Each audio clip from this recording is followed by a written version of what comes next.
Hey there, automotive enthusiasts who are inhabiting the planet Earth. You've done it one more time. You've hit the play button on another Frabjous episode of V8 Radio, Kevin. Frabjous? Frabjous. Frabjous? Yes. Yes. Okay. What? See, this is better than the German word of the day. Well, yeah. I mean, because I can't even speak English, apparently. What's frabjous? Delightful or joyous? Well, of course. Right on. All day. You've elected to join us for a frabjous episode of the V8 Radio Podcast. I'm your host, Kevin Oeste, joined as always by our esteemed co-host, Mr. Mike Cueball Clarke. Who is delightful and joyous today. Right on. As usual. Mm-hmm. As per normal. That's right. Very frabjuscent. Is that how you use that in a sentence? Sure. Of course. Of course.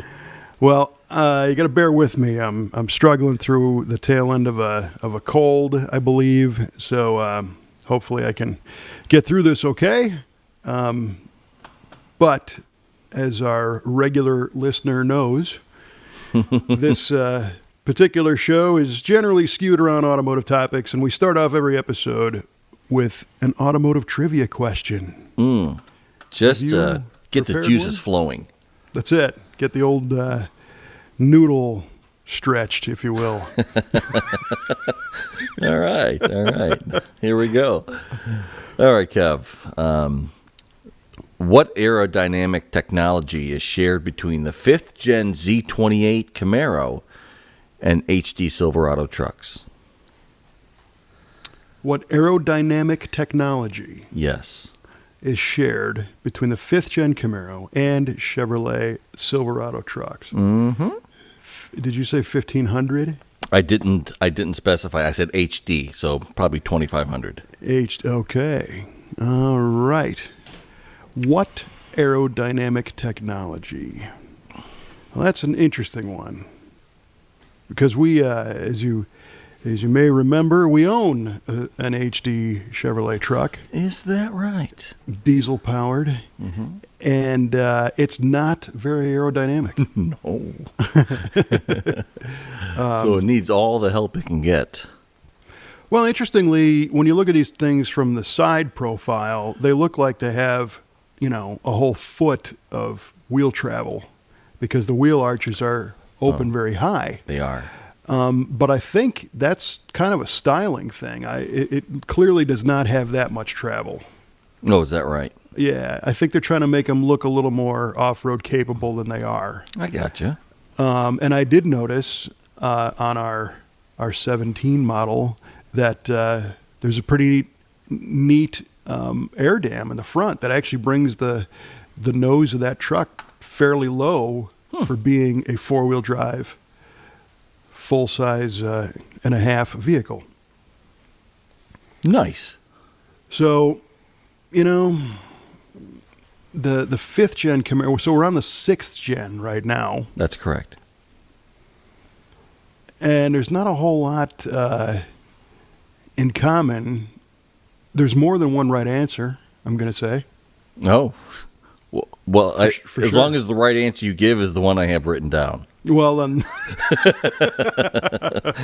because they both employ flush-mounted windshields. Oh, that's cool.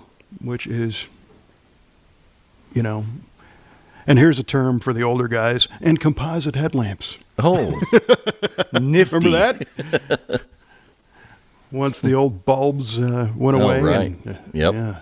That was, I think I remember a Pontiac Trans Am commercial from about 1987 when they called that out. It's got composite headlamps and big analog gauges, the whole enchilada. Actually, that's funny you bring that up. I was talking to my coworker, who's a younger guy, and I was telling him how headlights. I don't know how we got on the subject, but I was telling him on older cars how headlights. It was the whole lamp, the whole self-contained sealed unit that you would replace. He's like, "What? You wouldn't just replace the bulb? I'm like, no. No, It was the whole shebang. You had a trim ring that you had to pull off, and then the retainer you had to pull off, and then get it back in, put all back on there. He's like, you got to be kidding me. I'm like, no, that's how it was. That's right, back in my day. That's the way it was, and we liked it.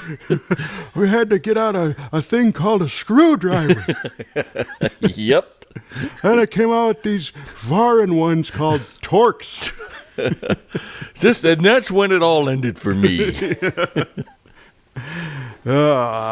So that's one aerodynamic thing they share. I don't really know. I don't think the truck has any active aero. I don't think it lowers itself or anything cool like that. It doesn't really have a wing. The truck has a mast antenna with a squiggle around it. And there's a trivia question right there that we'll leave alone. And the Camaro has, I believe it's got another trivia question. I got to write these down. Stand by. Yes. We should have hold music playing. Yeah. Do, do, do, do, do. We'll be right back. 2 questions. All right, I'll remember that. So what else? Man, aerodynamic. And aerodynamic doesn't necessarily mean style-wise to cut through the air. It could be an air management strategy, like for keeping it cool. Interesting. Could. Or you never know. They could have a flat section of underbelly somewhere. Aerodynamic can take on all sorts of meanings. Well, there's a thing that I discovered just today, as a matter of fact. Somebody posted some pictures of some cylinder heads where they had dimpled the intake runners. Have you seen this yet? I've heard of dimpling the intake runners to help keep the fuel in suspension, to keep it from puddling. Yeah, apparently it doesn't work. No? Well, the analogy they give is a golf ball. Oh, Like, right. A golf ball flies through the air because it's got dimples, but there's a difference between an object flying through the air and air passing across an object. That's true. In a tube, like a cylinder head. So I saw this morning, I saw the dimpled cylinder head. Then this afternoon, I saw a guy who dimpled the base of his intake manifold, like below the carburetor. And all the comments on both were like, cut it out. It doesn't work. Please stop, sir.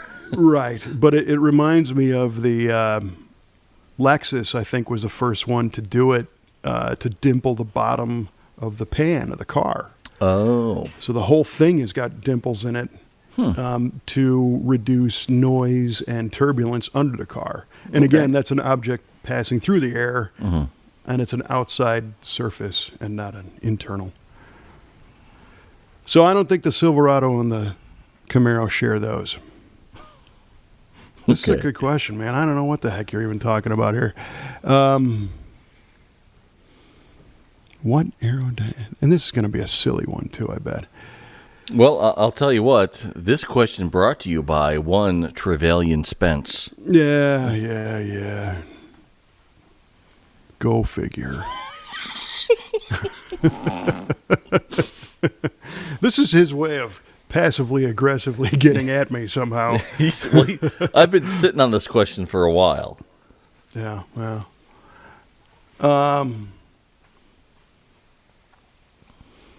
They've got different door handle styles. They've got, I don't know. I'm sticking with the flush glass. Flush glass. Because it's true, and it's all I can come up with right now. I told you I'm coming off a cold here. Give me a break. That's true. All right. I'm assuming that's your final answer. Absolutely. All right. Duly noted, good sir.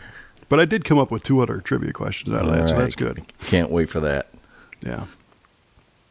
All right. Well. Yeah, on to you. To reciprocate, I've got an easy one that I came up with. Oh, look at you. Kevin with his big boy pants on. All right. That's right. Every one of these trivia questions I came up with on my end, I'll have you know. So the question, in honor of the new Ford pickup truck, the little one that came out, or is coming out, what is a Maverick? Ooh. Ooh. Ooh. I can tell you what Kelly said. She said it's something with the thing on the plane. Yeah. I agree with her. She's correct. I can note that. Well, let's see. Maverick. There was an old television show from the 60s called Maverick with James Garner, which is a great show. The old Western series. Mm-hmm.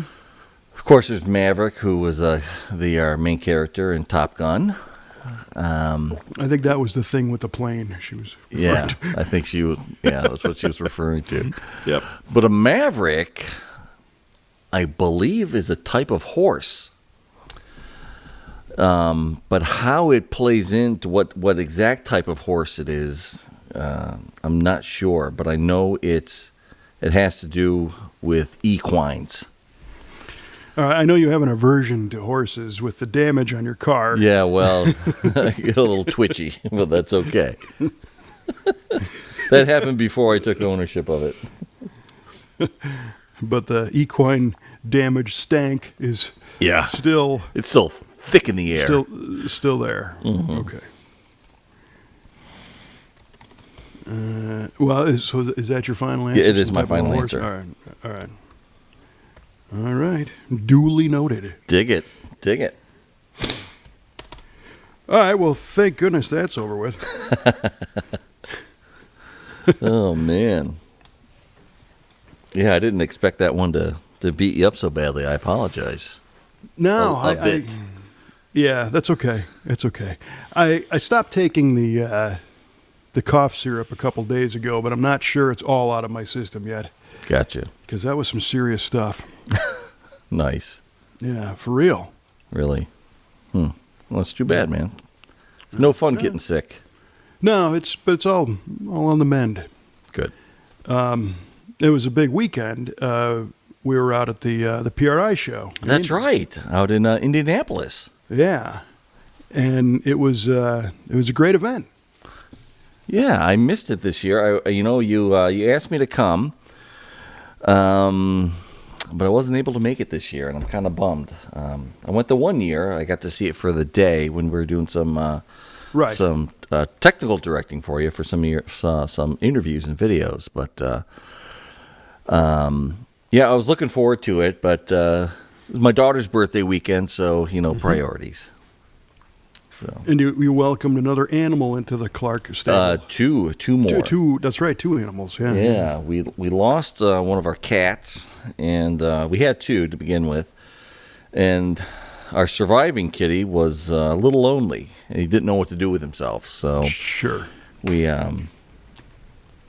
through my wife putting it out into the universe. She's great like that. Her mother was at her sister-in-law's house, and her sister-in-law said, "Do you know anybody that wants some cats?" There you go. Well, and my mother-in-law was like, "Nope, absolutely not. I don't know anyone." And then, hours later, she's like, "Holy cow, Jenny did." Yep. So then she called back, and through the turn of events, we ended up with these two stray kittens, and they're great. They're really cool. Right on. So yeah, worthy reasons not to be at the PRI show for sure. Yeah. But how was it? Tell me all about it. It was cool. It was a big show. So last time we were all there was 19, of course, with the crazy year last year. And this was like in the same trajectory of 19. It was, is that right? It was, I don't know the official statistics. I think it was only down maybe 15% for exhibitors and attendees. But the PRI show is held at the Indianapolis Convention Center.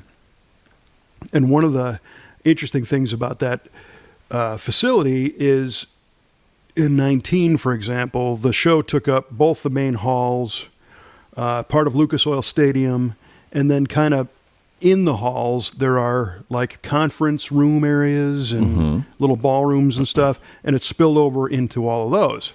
Well, this time they just didn't utilize all those extra overspill Okay. spaces, and just so the volume in the rest of the halls looked identical. It looked Oh, like, that's amazing. yeah, I think I counted 2 open slots somewhere, and that was Phew, really about that's it. great. It was, and it was man. a great variety of companies again. And the PRI show, of course, is racing centric. So there's piston manufacturers and rings and cams and suspension and all kinds of racing, dirt track and drag racing, and the no prep stuff is super popular. The drag week stuff is super popular. Plus they've got a machinery row, so you can check out cylinder machines and cool.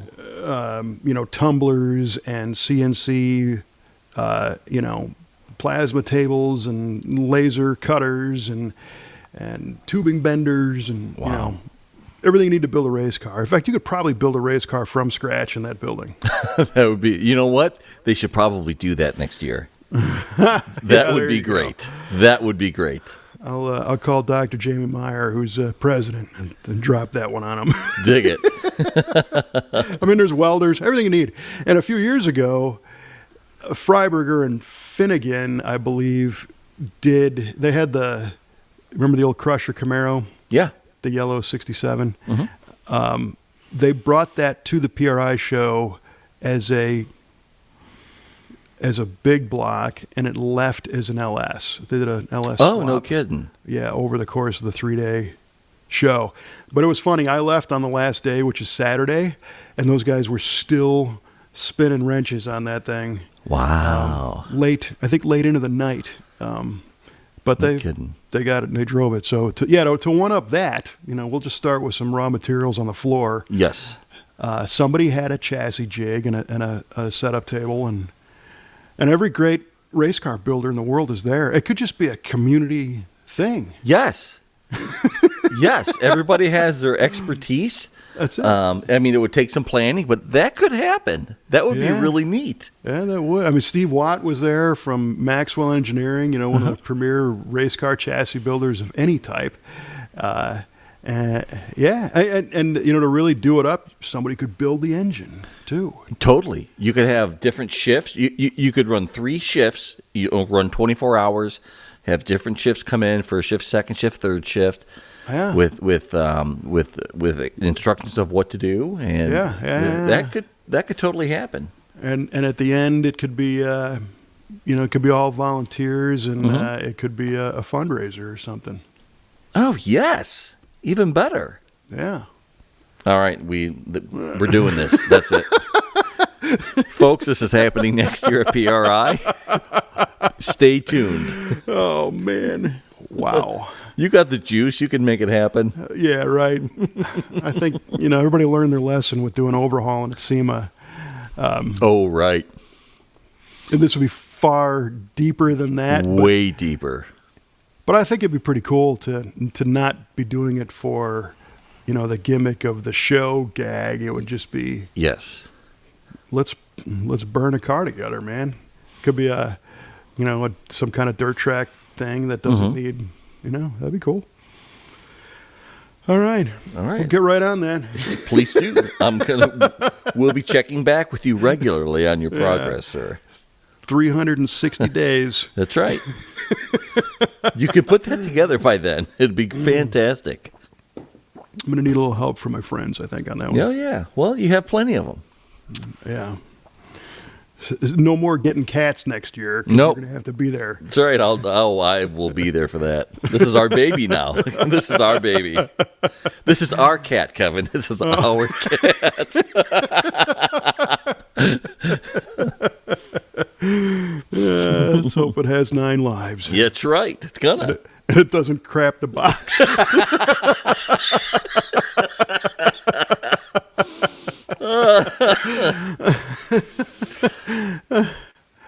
Oh, that's priceless. Love it. Love it. Because to top that, you'd have to build 2 of them and then race them. Around the Right. convention center in the streets of Indy. It'd be like This a thing is Formula already 1. taking a life of its own. It's growing. Yeah, I know. I feel like Clarence. It's getting out of control. Right. Could we live stream the whole thing? He could be there. Oh, that would be phenomenal. I don't think anybody's done that.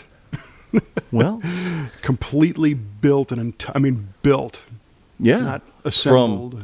Yeah. Exactly. Oh, yeah. We can do this. All right. I'm writing it down. Maybe the cough medicine hasn't worn off all the way yet. Well, that's the thing. I haven't had any cough medicine, so I'm stone cold sober. Well, then I'm going to say this is your idea. Then. Yeah, all right.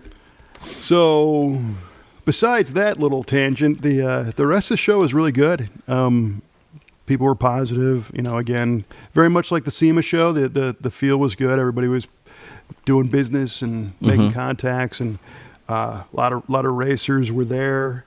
Yeah. A couple of guys from our shop again came out. So Brian Wibbemeyer, our parts guy, and Michael Chaucy, our youngest technician. Yeah. He has now expanded his horizons. Has he? Into reaching his second time zone. Oh, wow. Yeah. Now that is amazing. This is the farthest east he had ever been from our shop. Oh, my goodness. Yeah, no, I'm happy to be the impetus for that.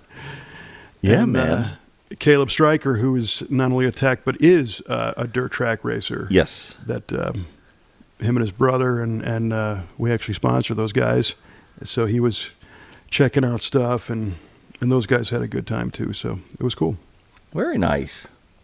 Yeah, I had our buddy, our parts guy, Brian. Yep. He was out there. Yeah, great guy. Yeah, Brian's cool. Yeah, real cool. Well, and for him, it was another chance to, again, put names to faces and see some new stuff and look at parts that we're going to be using. One example, and I don't know if we've landed on this or not yet as the final part, but it was there. Our friends at Wegner had their LT5 front drive system on display. Which is an amazing piece. It looks like jewelry, and we're in the full throes of building a 69 Camaro with an LT5. Cool. Backed by a 10-speed. Really? Holy cow, that's got to be mammoth. And not a Schwinn Varsity. No, man, not a 26-incher. No. So he got, to look at that piece up close, and like I said, I don't know if that decision's been made to go that route or not, but that's where you can go do that. You can go to PRI and you can get your hands on stuff. Even in a year when parts are hard to get, we certainly heard that story over and over again from manufacturers and retailers and whatnot. But no, it was good, and we had some great meetings. Met with some friends at SEMA, met with some friends at Bonnier, met with some friends at the SCTA. Oh, is that so? Do tell. Aha. It smells a little salty in here. Yeah, no, it was.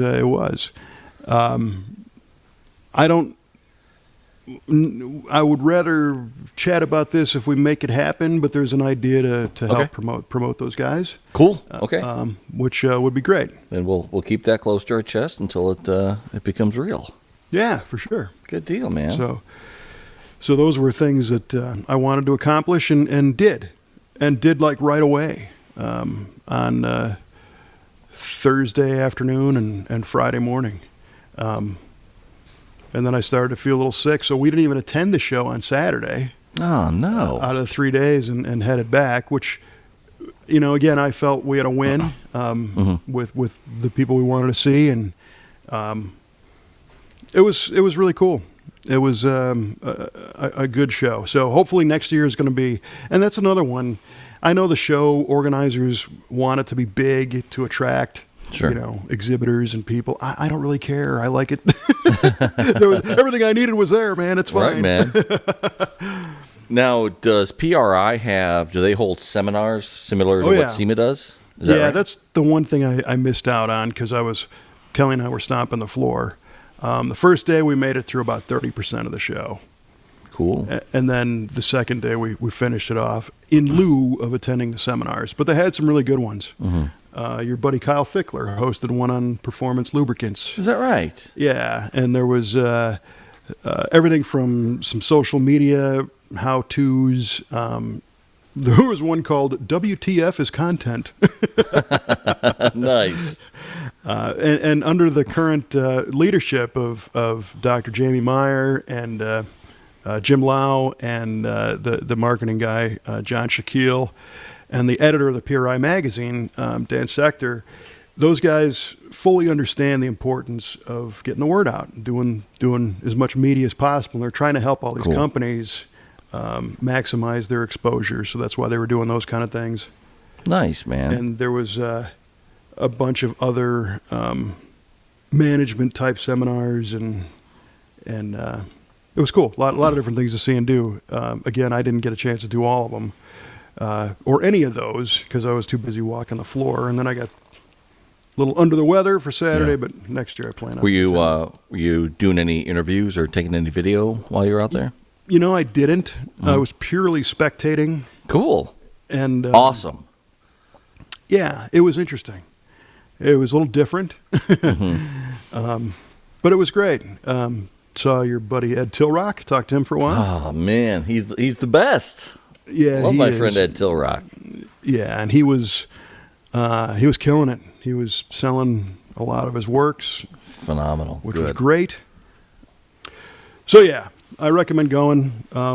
PRI has also introduced an individual membership. So they did that for PRI as well.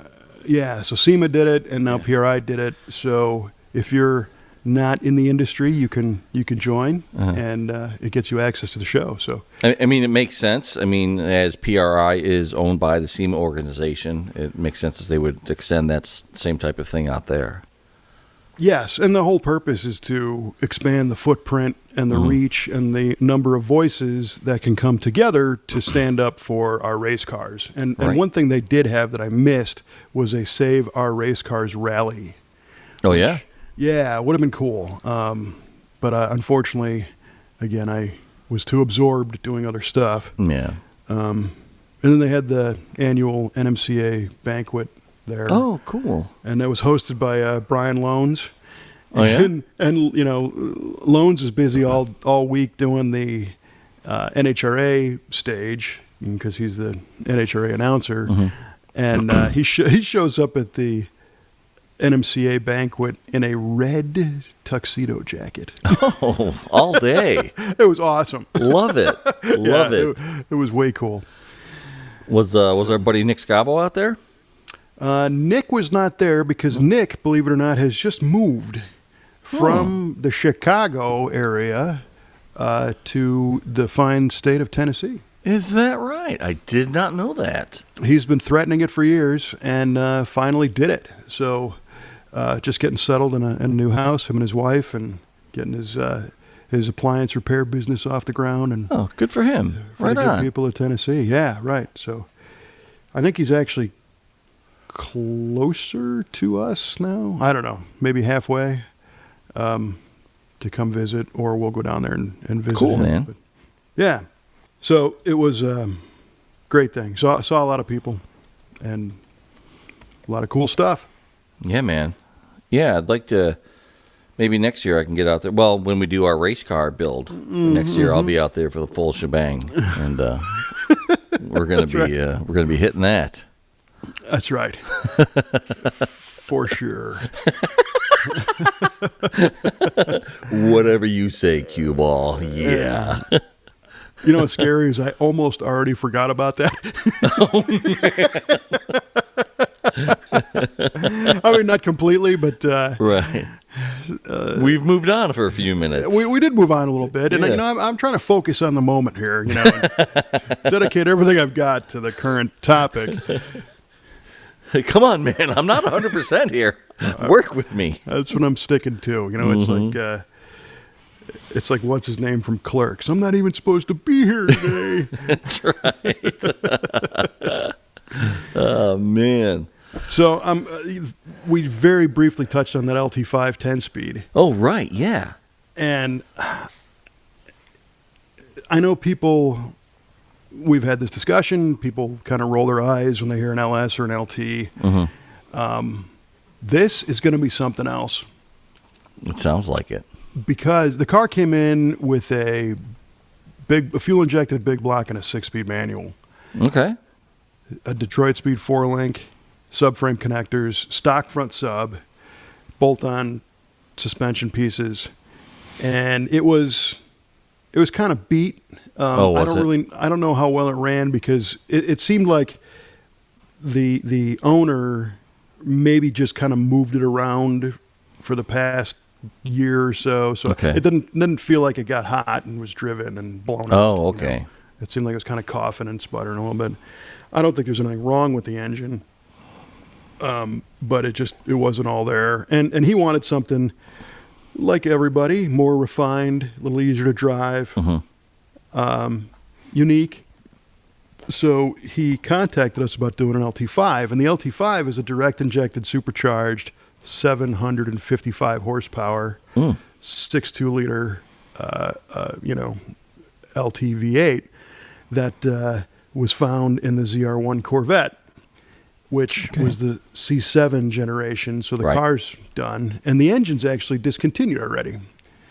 You can no longer buy one. So we got one of the last ones in captivity that we're aware of. I'm sure there's more out there, but it's not a cheap engine. Really? Yeah. I don't remember what the price was off the top of my head, but I can't afford one, so I know that for sure. But that doesn't mean much. I can't afford a lot of things.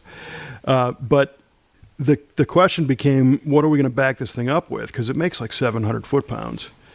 And he wanted to go to an automatic. Okay. Because he was tired of shifting, but didn't want, something that sucked. Sure. And when you get into those power ranges with any transmission, if it was a drag car, you could put a 2-speed power glide in it that would handle the power. Sure. But it's a 2-speed and it sucks. Right. So the talk was to do an 8-speed. And GM does a connect and cruise with an 8-speed. I don't know if they do the LT5 8-speed in a connect and cruise, but that's no longer at this point. So we secured the engine first, and then the transmission was up in the air. And we've heard a few rumblings that some people had some problems with the GM 8-speed. Okay. But we're hearing that they're really happy with the 10. Okay. And the 10 just got uprated in torque capacity for the new model year. So it's a current, still in production, will be for a while, and it handles like over 700 foot-pounds. Oh, perfect. So it's right there. And the design is not that big. Really? It's deceiving. Yeah, it's not small, but it's not like trying to put some giant thing in the middle of the car. So, but what's really cool about this, it's not just a gimmick of throwing a higher number of gears at a car. So I have a piece of software that allows you to select the number of gears of a transmission and the gear ratios and the final drive, rear end gear and the tire size, and then set your maximum RPM, and you can push the go button and it animates the tach and the speedo as it revs up through the gears and illustrates each shift point. And then it also marks a dot on the tach and then articulates the actual RPM of each shift point and the shift recovery point. All right. Right? So ran this with the 6-speed, and, first gear, you step on the gas. We set a 6,500 RPM red line. The LT5 is the published red line, I think, is 6, but people are spinning them over 7. We just said 65. Looking at some horsepower and torque curves, they make power to 6,500 and just start to fall off right about there. So wow, let's go for that. Yeah. And the goal is to keep the car in the power band of the engine as much as possible. So the torque peak on this thing is like 4,400, right? All so right. you got between 44 and 65 is your golden super sweet spot. Okay. with a 6-speed, first gear, you rev it up to 6,500, you hit second, the engine will fall down to, approximately $4,000. So kind of right there. Mm-hmm. Rev it up all the way to 6,500, hit the next gear, it falls down to like 4,200. Mm-hmm. And it does this dance up and down.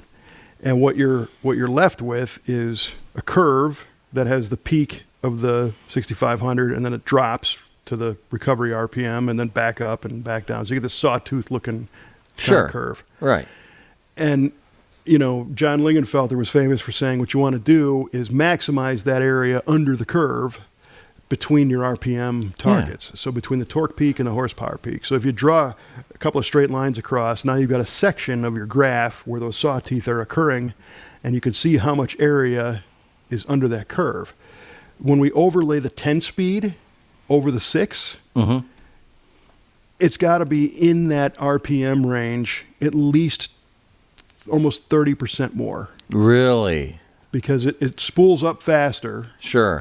Because of a different gear ratio. And then when it hits second, it falls back to like 4,300, and then it goes up to 65, and then it comes like right back down to 47, and up and down and up and down. But for 9 shifts. Yeah, that's great. That's amazing. Right. So at the end of the day, when you put your foot to the floor and go hammer down to whatever your top speed is going to be, this thing is calculating it at 217. That's probably not going to happen. Oh boy. But that experience of this thing always going, just banging these shifts, and as soon as it shifts, it's at the torque peak. Yeah. Just launching you again further ahead. Yeah, it's really pushing you down. That's great. It's going to be awesome. Mm. Yeah. It's going to be Love it. traction limited, of course. Sure.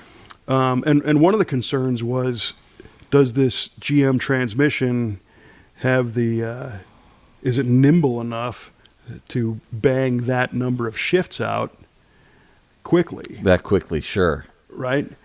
And what we've learned is that it's like 20% faster than the Porsche version. No kidding. It is like a super low latency. I mean, it just boom, boom, boom. Yeah, I mean, especially in those lower gears, it has to be. It's got to be screaming that RPM up from first to second, and then from second to third. It's got to be just bang, bang, bang. Well, I think those are actually the 2 longest time frames it has, because from 0 to the red line in first gear is the longest time it's in any one gear. Uh-huh.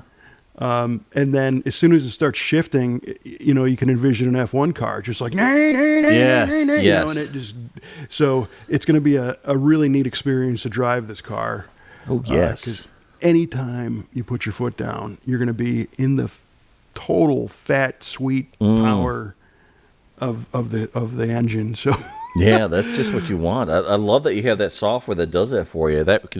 You can really tailor a transmission to what your power band is on your whatever engine you're using, whether it's a 3-speed, 4-speed, 5-speed, whatever. Yep. And what it does is it graphically shows you what's going on, and then you can go, oh yeah, this makes sense, and compare a couple of different curves and go, yeah, now I understand. So these 2 cars, if say one was a 6 and one was a 10, but with the exact same engine and everything else, the 10-speed's going to kill the 6-speed. It's just going to be a ton faster. Yeah. Purely because you're using what you got more effectively. Yeah, you're spending more time in your sweet spot. Yeah, totally. That's killer, man. I mean, I wonder how much surgery is going to be required to get that in the trans tunnel. I mean, you said it's not that big, but it's got to be. It's got to have some kind of size to it. It certainly does, and we're using a customer supplied Heights front suspension on it, so it's a Heights subframe. Okay. Keeping the Curry 9+ rear end, and then connecting the dots in between. The tunnel was already cut to accommodate a 6-speed manual. Oh, okay. So I'm sure we're going to have to do something, but that surgery's already been kind of started. Mm-hmm. And then we're going to do some other cool things. The other challenge we're having right now is, I don't know if the engine brackets on this particular subframe are just kind of a generic LS whatnot, but the engine is sticking out of the hood a solid 4 inches, 5 inches. Oh, really? Oh, jeez. Yeah. You have to run a big cowl induction hood? Well, we're going to drop it in the frame first. We're going to shorten those frame stands Okay. and kind of manipulate how the thing interacts with the oil pan and move it back towards the windshield. We've got some room there. So we're just going to nestle that thing back and down. It will require hood clearance. So very minimum is going to be a cowl induction, but the customer wants something cool, something kind of custom for the hood and the air intake. We're going to do a kind of a neat lower valance and exhaust treatment on it. And we might open up the quarter gills on the side, and it's going to be a neat car. It's really evolving as we start putting this thing together, and things are very, very possible. None of this stuff's really out of reach, for our team anyway. So it's kind of like, what do you want? Let's just do it.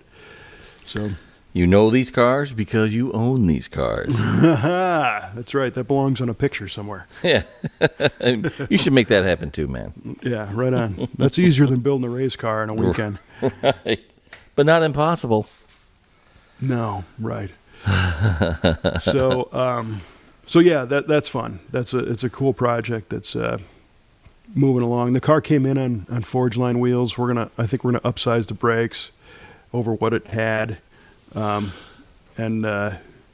do some paint work on it, and it's gonna be time to hold on. I mean, on paper, it sounds like a pretty cool car from the onset. Yeah, it was kind of a big street block, fighter. 6-speed. Yeah, and kind of rough around the edges. Not rusty, but just kind of dirty and a little bit, well used. Yeah, so that is cool. Very cool, man. Yeah, so that's been fun at the shop. Yeah, what other cool projects are going on out there? There's a lot. I think we now have 5 Roadster shop chassis on order. No kidding. Holy cow. Good heavens. Yeah, so the 57 Ford Ranch wagon with the Kazi single overhead cam Ford motor is that chassis is going to be done like next week, I think. Cool. So we started working on that car, pulling the body and getting the chassis fit for that. We're doing a 57 Nomad on a Roadster shop chassis with a little more traditional big block. But, right stance, good wheel, big deep dish wheel, custom leather interior. We've got a 71 Chevelle that is also getting a chassis, and then another Camaro. And we're talking with a guy right now about doing a 66 Ford pickup truck. No kidding. Also on a chassis, possibly with a turbocharged EcoBoost 6-cylinder. Wow. Yeah. That'd be just get in, turn the key, and let it rip. Yeah, because the high output EcoBoost is like 500 foot-pounds. That's crazy. It is. It's 400 and some amazing. horsepower and 500 and some foot-pounds out of a twin turbo 6. And it probably sounds like a kitty cat when it's idling. It sounds different. I'll give you that. And that's an expectation that has to be managed, because if a customer is thinking, I'm going to have this 500 horsepower truck or 400 or whatever, and he's envisioning that lumpy idle, it ain't going to be that. No. Yeah, that expectation definitely needs to be managed. That's for sure. So we're going to start sending him some sound clips of Mustangs that have been beefed up with the 6-cylinder in them. Okay, cool. If he digs it, and if he doesn't, what part does he not like, so that we can either alter the exhaust or maybe change directions before we get too far into this. But so that's cool. And then we're starting off on a 78 Trans Am. Oh yes, that is it's a neat one. We came up with the rendering of this car basically today, as a matter of fact, and it's a fairly stock exterior, lowered. Year one just came out with 19-inch snowflakes, Oh, really? so it's going to be rolling on those. Oh, wow. And you're familiar with the 79 10th anniversary Trans Am paint scheme, Yes. which is silver. The top over the cabin is darker charcoal, and the hood bird is 3 shades of silver gray with a red feather in there. And to me, that's one of the coolest looking designs. That is cool. The bird wing tips point to the top of the doors, which is where the two-tone break happens. So Yes. everything on the top is the dark color. Everything on the bottom is the silver color. Okay. So we're kind of flipping that. We're doing it the opposite. We're doing a dark charcoal on the bottom half of the car, Okay. and then we're doing a bird that is all silvers and grays with no color in it, and then the top half of the car will be the silver. Oh, cool. So that's going to be a neat car. This customer drives, high-end European luxury cars all day and had one of these new, so now we're going to smash those two concepts together. Is this a 403 car? It was a Pontiac 400 car, but not Really? not the original 400. Not the original, okay. Well, we intentionally found one that was not anything super special. It's a Trans Am, but it had the engine was replaced with a 400 that actually hasn't been started yet. It was a rebuilt, just set in there. I don't know anything about the engine. It's going to get a transplant. It's getting a modern motor.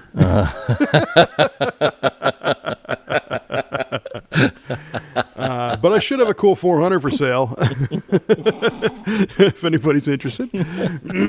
Oh, that's great.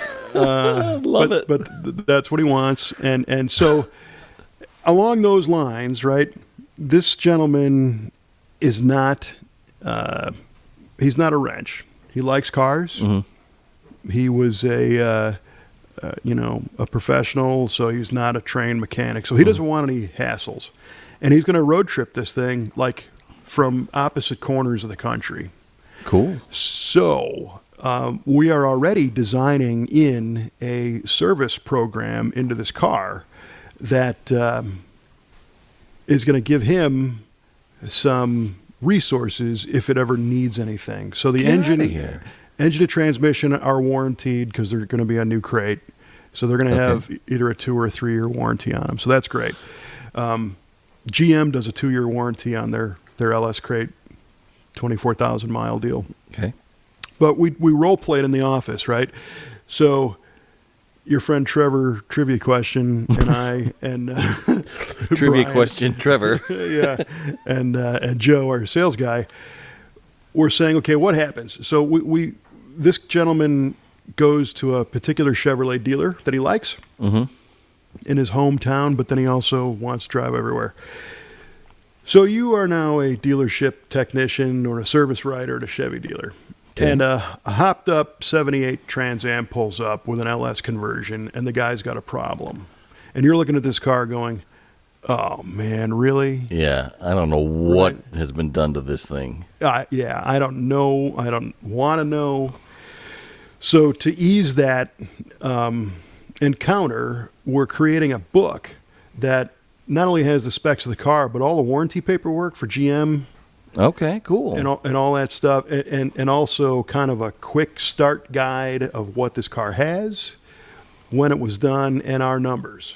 So the customer can just hand that book to the service writer and say, yeah, this is a lot of General Motors parts. I mean, we're using Delco oil filters and belts.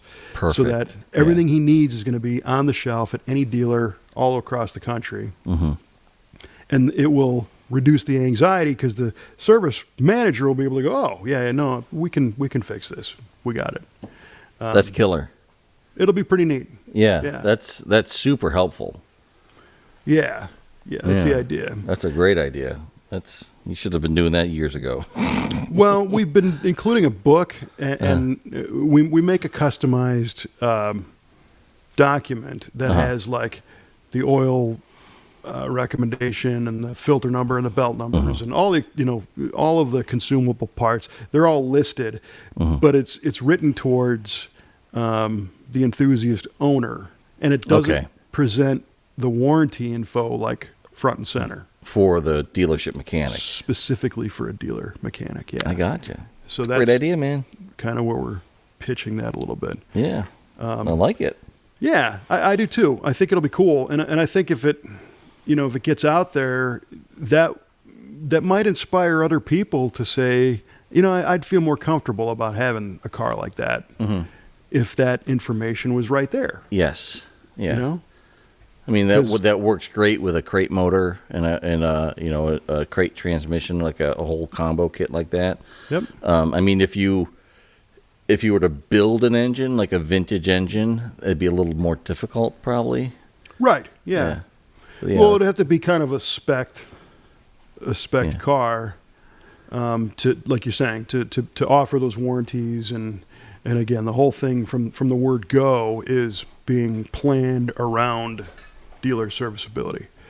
And then some of the other cool tricks that are going to go in that car are like, tire pressure monitor system and entryway lighting at the bottom of the doors. Nice.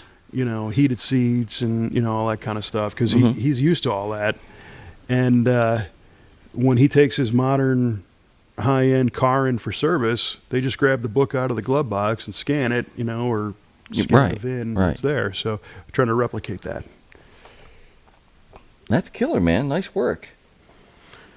Yeah, we hope so. It's the sure. plan's totally solid on that one, and the car's nice. It's not a rusty car. So we're just starting to get the parts list together for suspension and the rest of the stuff, and gonna start blowing it apart. Nice, very nice. Yeah. Yeah, you have always lots of good cars flowing through there. I like hearing about it. Yeah, we're fortunate. Lots of cool stuff. And good people. We have a couple new hires. The team's grown a little bit, and everybody seems very promising. And selecting a team member is challenging. I believe it. And one thing that's interesting is, you hear all these companies saying, yeah, we can't find anybody and nobody wants to work and blah, blah, blah. And you know what? We're very fortunate that people, they're applying and they're coming out. We don't really have that issue. So this latest go around, we paid one of the applicants to do a training day, and he worked in the shop all day. Wow. With the other crew members using our stuff. And at the end of the day, it becomes a group decision. See, that's super smart.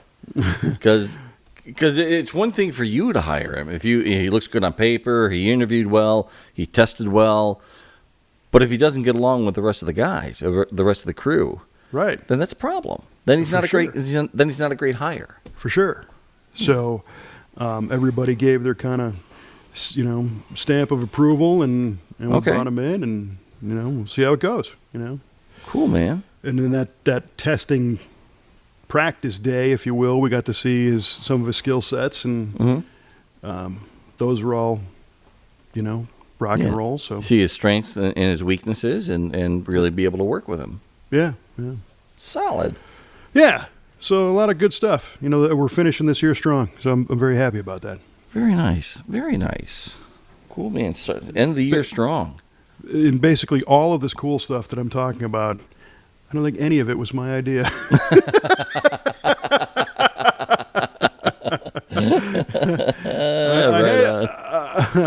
I had some input on the. They're all group things. We just put your heads together. And you remember the TV show House with Hugh Laurie? Yeah, for sure. Yeah. The differential diagnosis. Yes. You got the lead dog and the three other. I guess they were like residents or fellows or something. Yep, they all kind of toss the ideas about what the sickness is of the week. Well, we try to do that, and everybody's got a voice, and it's amazing what you might overlook. And somebody says, "Hey, what about this?" Oh, yeah, you're right. That's it. So. Well, when you foster a culture of inclusiveness and the ability for people to speak their mind, that's what you get. So, That's definitely the mission. yeah, nicely done. Yeah, right on. So, because we've been adding some people, there's been less space. You gotta work your space, appropriately. Right. And it was my opportunity to finally bring my tools from the shop back home that I wasn't using in the shop because I don't wrench every day for sure. And some of these were kind of some community tools that we've had since day one that built some of the best cars we've ever done. I mean, they've done their time as tools, but it was neat to. I was kind of a man without a country. I'd come out here in my garage and I go to work on my car, and it's like, oh, I got that wrench, but it's at the shop. Yeah. And then I'm not a fan of bringing my own car to the shop because that's not why the shop is there. The shop is there for customer cars, not my car. So then it's like, I can't really get into anything because there's no space, and I'm not going to push a customer out of the way. So the answer was to put the two together, and now I can work on my stuff in my garage with the tools at bay. And the first process was to go through everything and inventory and start cleaning and organizing, and which I had texted you about last week, and that's been fun. There's something therapeutic about going through all your tools, running a rag over them, making them look nice, putting them in their proper spot, and then you know exactly where everything is. I mean, there's a certain purity to all that. Yeah, I mean, I haven't fired up a 5-gallon bucket of like water-based solvent. Nice. And scrubbed all the screwdriver handles. Wow. And all the pliers and everything to get all of the black out of them. So, Sure. Most everything is coming out like new, which is great. Oh, that's sweet. And it's funny. Assembling and cleaning and organizing and maintaining a tool set, I think, is kind of a hobby of its own. Yes, I would agree with that. Yes. Because there's the strategy of what do you need and what do you have too much of and how are you going to fit them all. And yes. Yeah, when I got this box I have now, I had two smaller boxes. They were kind of tall, but they were, maybe 28 inches wide. Your classic Craftsman box, for your home mechanic. And I had two of those. One that I had that actually Jenny ended up getting me over the years, and my father-in-law's stuff. And I had two separate boxes, one on each end of the garage. One had like all my basic tools, and one had all the specialty tools in there. Then I got my hands on this box I have now, which is a real good mechanics box. It's like 40-something inches wide, 27 inches deep, 4 feet tall, and it holds everything out of those boxes and then some. Yeah, that's would fit in this thing. And it was a great project getting all that put together, and everything is still basically in the same spot it was 5 years ago when I got this thing. That's cool. So, yeah, it's real cool. And I still have a lot of my father-in-law's old hand tools as well that they're in like carry boxes, and he's got to figure out what to do with them. I mean, there's tools like I probably got 7,000 screwdrivers for crying out loud. So sure, yeah. Well, I mean, and it's kind of the same deal. I mean, today I now have there's 5 toolboxes in this garage right now. and I'm consolidating them down. Hopefully I land with 2 of them that have everything in them. And then, what do you do with the extra mismatched screwdrivers? Because I've got some nice sets that are all I can't throw them away. I can't. Well, you never throw them away, but what you end up doing is you start building those portable toolboxes. Yeah. Right? Little to-go boxes. Yes. That are fully equipped that you can throw in the GTO and go, without tearing apart That's true. That's a good point. Your main program, if you will. So I'm looking forward to that too. And storage has come a long way. Most of my tools are SK. Mm-hmm. When we started this company, I think it was probably 15 years ago now. The company's older than that, but I think about 15 years ago we worked kind of a neat deal with SK. They gave us a break on some of the tools in exchange for some TV exposure and whatnot. And we got a couple of boxes and a lot of sets of hand tools. And to me, those are the new tools, right? Well, Yeah. they're 15 years old. But they're still the new tools. They're still the new tools, yeah. And so the tool boxes, the drawers were hanging up, and it needed maintenance. Mm-hmm. So I took them all apart and lubed them up, and Oh, nice. and made all the gliding bearing drawers, Mm-hmm. function like they should, and all that stuff. And it was nice to do all that and kind of restore everything. And there's a couple of neat things that have come out. One is this system of storing your pliers and wrenches, like pliers and channel locks and vice grips, vertically. So it's Really? it's a rack, Oh. and the dividers are adjustable, and you stand. So if you're envision a pair of pliers and it's got the two handles for your hand, Mm-hmm. it would sit on one of the handles upright. Yeah. So then take that and then turn it this way like that, and that's how it stores. It doesn't lay flat. It lays. Oh, in the drawer like that. Yep, in the divider. Oh. So now all of a sudden the footprint of that wrench is the width. The right, width of the yeah. wrench. So it's a half inch instead Oh, of you could fit a ton more in there then. yes, instead of being the width of the two handles in a wishbone configuration. I gotcha. Yeah, lying yeah. flat.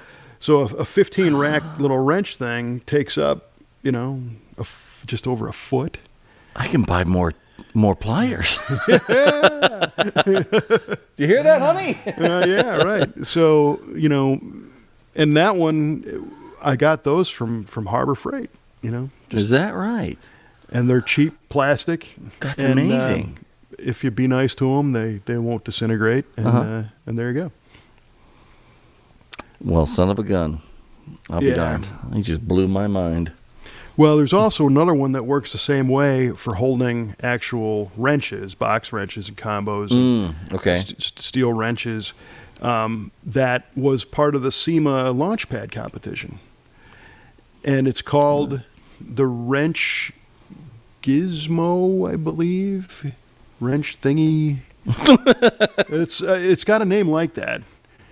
And yeah, go ahead and look that up, and maybe look up through SEMA Launchpad. They didn't win, but they were a contender. But this is a rail system that stores the wrenches on edge like that. Okay. So you can they've got these pictures where there's like a full drawer of all standard wrenches, and then they're in all their plastic handled racks and the boxes that they come in, and you can put them in these other new wrench racks, and you can fit like double Oh, man. in the same drawer. And when you take them out, there's an orange decal in there, so you can look at a glance and see if something's missing, and then you can buy a label for them to label all the sizes if Sure. you want, if you need to do that. What the heck is it called? Did you find it? Well, I found something called a toolbox widget, but that's not That's it. That's Is it? That's it? Yeah. Okay. Yeah, wrench gizmo, toolbox. A toolbox widget. I mean, you were right there. Nailed it. Yeah. That's it. Yeah, it says modular tool organizers that allow a mechanic to connect as many tool organizers together as needed, making them customizable to the mechanic. Did you see the pictures? There's no picture of it, unfortunately. Oh, yeah. Yeah, I'm on a press release from the SEMA Launchpad finalists announced. Just throw a toolbox widget into Google and you'll see the pictures. They're impressive. So I'm going to get those for the wrenches, and someday I'll actually work on something. But Well, you need to get a lift in your garage so you can do some underpan stuff. I don't know if I got the height for that. Maybe. Well, you get like those mid-rise lifts. We did talk about that. Yeah. Well, I know I got a conundrum because my Riviera has 36,000 miles on it now, maybe 37, and the engine runs like a top. It's perfect, but it leaks.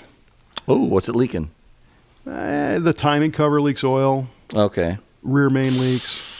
Yeah. You know where this is going. I know where this is going. You got to pull the motor, and if you pull the motor to take the timing cover off, you're going to break all the bolts.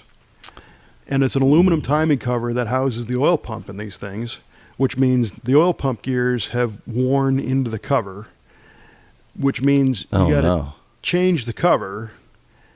And if you're going to do that, you might as well rebuild the whole damn motor. Ooh. You know, because you flip it upside down to change the rear main. You can't take the pan off without looking at the main bearings. Nope. No, you can't. Right? It's a rule. How would you live with yourself? Right? You couldn't. No. You wouldn't. So then How dare you even suggest it? Oh, these mostly look pretty good, but, you know, I could probably get a set of standard bearings to replace it. But this one over here, Yeah. maybe I got to cut the crank. Man. You're deep into it at this point. And You're then looking at a rebuild. Then you're doing the whole thing, right? Yeah. Or it sits over here and it leaks. Or it sits over there and it leaks. And I had this conversation at PRI with our friends from Total Seal and CP Pistons, and they're like, "Yeah, don't, you know, just try and change the timing cover gasket and fish a rear main in, and don't touch the rest of it." Can you do that with a rear main on a Buick? It's a rope seal, but there's a way to fish a neoprene through there now. Oh, okay. But because it leaked, there's oil on it, and you want to clean that off. Yep. Oh, dude. And then you know it, and then you know all the exhaust manifold bolts are going to break off. Oh, absolutely. And then you're going to have to change those. And I do have a set of headers for the car. Headers. I got them upstairs. And, Do you? Nice. Yeah. Well, I think I told you that story that my '69 Riviera was used by TA Performance as the mock-up for the headers for this car many years ago. You may have told me that. Yeah, so eventually our friend John Lyons owned a set of those headers and sent them to me. So I've got a set of them, but then I got to change the downpipe and, you know. All for a leaky timing cover gasket. A leak turns into a frame-off. Well, not uncommon. That's what this heap behind me started out innocuously enough from a simple cam change. But you can't do it without tools. No, you can't. So at least I feel more confident, you know, when I walk in the garage now, because I look at that and I go, I could fix that. I choose not to. I'm not going to do it today, but I can. I can if I wanted. I could reach right over here, and I got everything I need.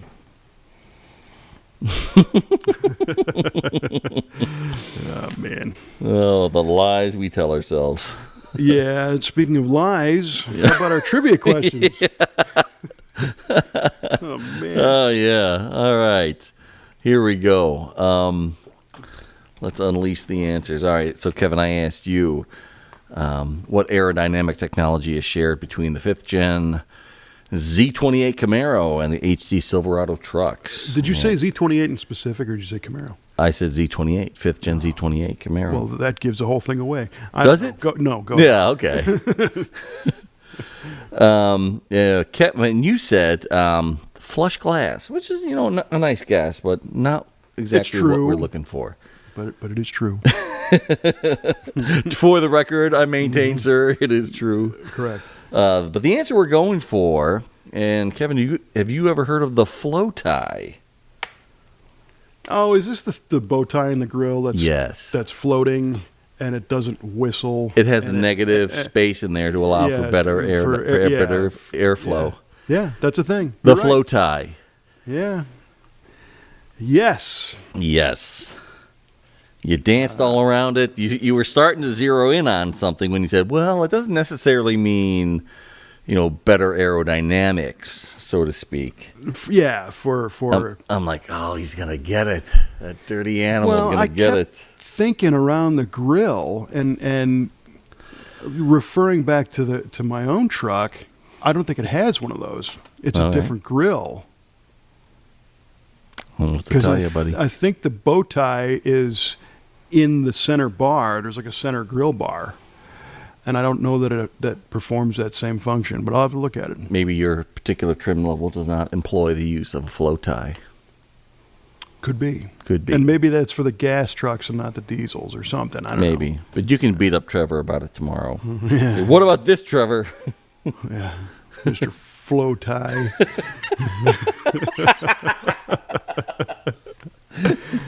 That's a great question. It's a really, really good one. Yeah, and interestingly, I had a nice conversation with Jim Campbell at the PRI show, having a drink afterwards, and he's the global vice president of motorsports and accessories for General Motors. Oh, cool. Yeah, and I asked him a little bit about LT6 crate motors again. That's my question right now. And he said, not yet. And I said, yet means a possibility. Yes. And he said, well, you know the model. The model is we got to make replacement parts for these cars, and then those can be turned into performance part numbers and sold in a different market, if you will. Sure. So he said, could be. He said, right now, in the performance part side, we're just trying to get through a stack of orders to get engines out the door. Okay. As they're in the parts problem that everybody else is in. So. Oh, right. I said, well, we got an LT5. And he's like, you're lucky. Good for you. That's good. Yeah. So, all right. Well, that was fun. Mm-hmm. Okay. So I asked you what is a Maverick? And you said it has to do something with the equines, some type of horse. Some type of horse. And you know what? I'm going to give it to you. Oh, yeah. Yeah. So the answer that I like is a Maverick is an animal, usually a form of cattle, that does not carry a brand. Oh, really? Yes. That makes total sense. Maverick. All right. And by definition, a Mustang is a Maverick. True. All right. A Mustang is a horse, unbranded, so it's a Maverick, which leads me to the confusion of Ford fans, because now you have a Maverick. It's a cow horse car, a Mustang. The Mustang is a Maverick. The Maverick is a cow. All Mustangs are Mavericks, but not all Mavericks are Mustangs. Which gets back to the Mustang Cobra, which is a horse snake. Horse snake. Yes. So, yeah, congratulations. Thank you. Right on. Put it on the boards there, Yardley. That's it. That's for sure. Cool, man. That was a great question. That was a real good question. My grandfather, my paternal grandfather used to drive a Ford Maverick back in the day. Yeah. Yeah. I always liked those cars. Well, now it's a truck. Now it's a truck. Yep. And the Mustang E-Mach is a... Mach E is a crossover SUV. I heard today that they are upping production by like 200% for next year on the Mach E. Oh, wow. Holy cow. Can't build them fast enough. Jeez. So. And they have a crate motor with that same motor. Yeah. Crate motor offering. There you go. Huh. Pretty wild. That's crazy, man. Yeah, they are selling. Yeah. They are selling. Who'd have thunk it? That's it, man. Ugliest SUV in the world, and everybody wants it. Yes. It reminds me of the song, who was it, Joe Jackson? Is she really going out with him? Yes. Is she really going to take him home tonight? Yeah, that's right. something going wrong around here. As if my eyes don't deceive me. Yeah, it's I think there's something wrong around here. Yeah. All right. Well, on that note, thanks as always for tuning in. If you enjoyed our little rabbit hole of automotive nonsense, please feel free to subscribe and leave us a big pile of stars and maybe some kind words over on the iTunes or Apple Podcasts, and we'd appreciate it. And maybe we'll read your nice positivity on the show. It'd be Hey, nice. how about that? Yeah. All right, you got anything else? You better No, man. not, because we're already up to our eyes building a race car. At, We got to hang up here and start making phone calls immediately. Yeah. I need to leave voicemails now. Yeah, that's okay. All right, for Mike, Mr. Cue Ball, the idea man, Clarke, I'm Kevin Oeste, and requesting that you keep it under 1,000, and we'll see you next time on VA Radio.